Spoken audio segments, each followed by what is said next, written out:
24 ঘন্টার ব্যবধানে শারজায় মুখোমুখি বাংলাদেশ ও আফগানিস্তান।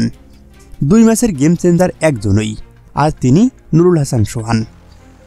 সংক্ষিপ্ত সংস্করণের ক্রিকেটে রংপুর রাইডার্সকে বিপিএল এবং গ্লোবাল সুপার লিগের ট্রফি দেওয়ার নেতৃত্ব দেওয়া নুরুল হাসান সোহানকে পরপর 2 ম্যাচে দেখা গেল একই বৈশিষ্ট্য। বৃহস্পতিবার রাতে রশিদ খানের 2 ওভারে 1 স্পেলে যখন ভয়াবহ দুর্গতিতে বাংলাদেশ, তখন বাংলাদেশ দলকে উদ্ধার করেছেন সোহান।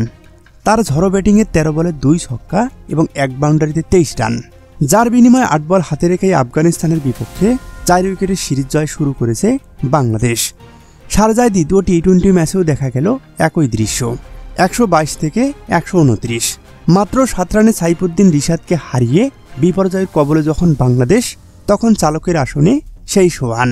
25 বলে 34 রানের টার্গেটের মুখে দাঁড়িয়ে যখন বাংলাদেশ, তখন মোহাম্মদ নবীকে ব্যাকওয়ার্ড স্কোয়ার লেগের উপর দিয়ে মেরেছেন ছক্কা। 12 বলে 29 রানের টার্গেটটা যখন নাবিশ্বাসের অবস্থা, তখন নূর আহমেদকে মিড উইকেটের উপর দিয়ে ছক্কা মেরেছেন সোহান।